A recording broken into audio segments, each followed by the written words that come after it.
thing showing all by diversity. You can just look up here and see the diversity. Right now, we would like to open the floor to questions. If anyone has any questions for our panelists, please come to the microphone here in the middle and direct your question to whoever you'd like to answer.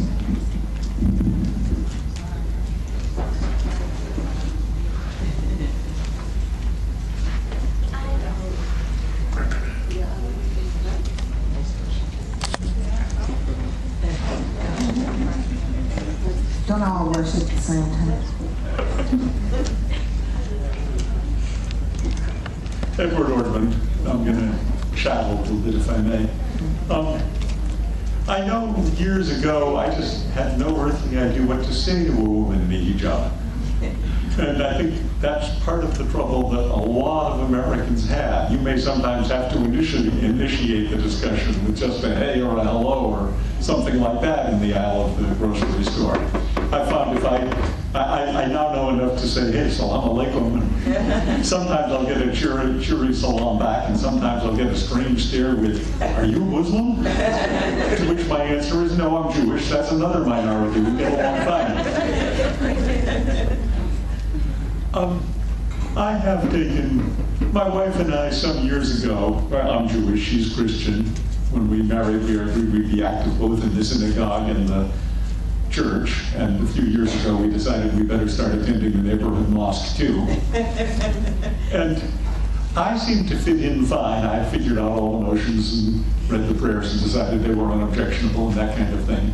My wife has a little more discomfort, and I sometimes have trouble getting her to come. And I'm going to give you 2 reasons that cause me a little concern.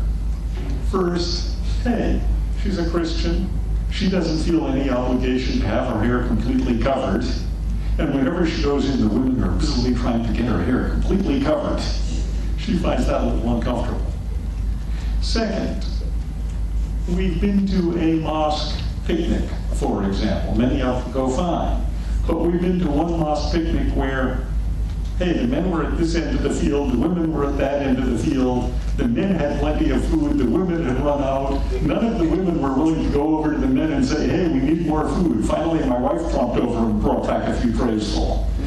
But she says, hey, the Muslim women, they're forward in the wrong ways. They're trying to be restrictive to her. They're not trying to be assertive for themselves in too many circumstances. Can you help? I think it's a cultural thing. It's countries they came from. But can you help me with it? Can you help us with that?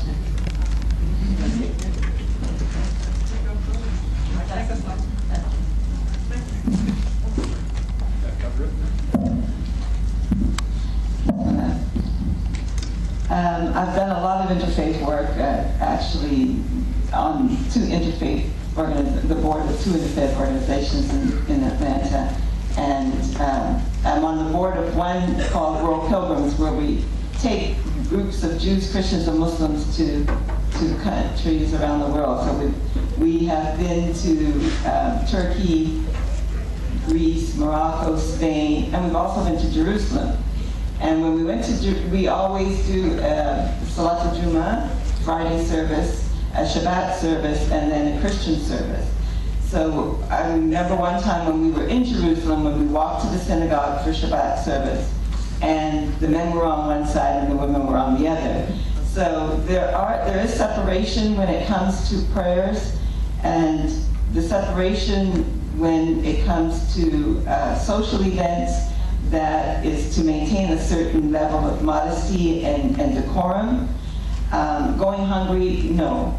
You don't have to go hungry because of culture or decorum.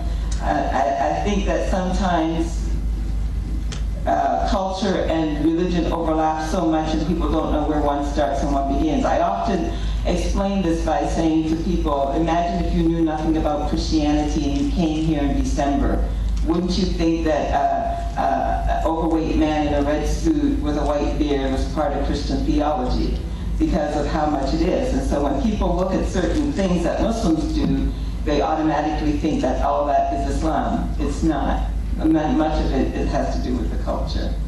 Covering your hair, again, that's part of modesty, that's part of our expression, an outward expression of modesty. Also, it's a signifier that I am on a spiritual path.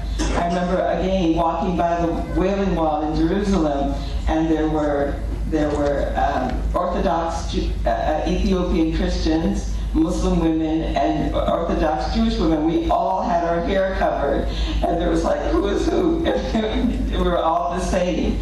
And so it is an expression of modesty, and it's not restricted to just Muslim women.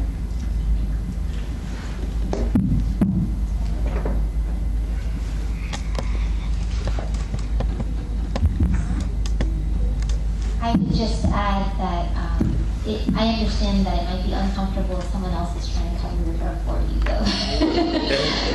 So I don't know how comfortable I would feel if someone did that for me too that I didn't know. So I'm sorry that you have to experience that sometimes.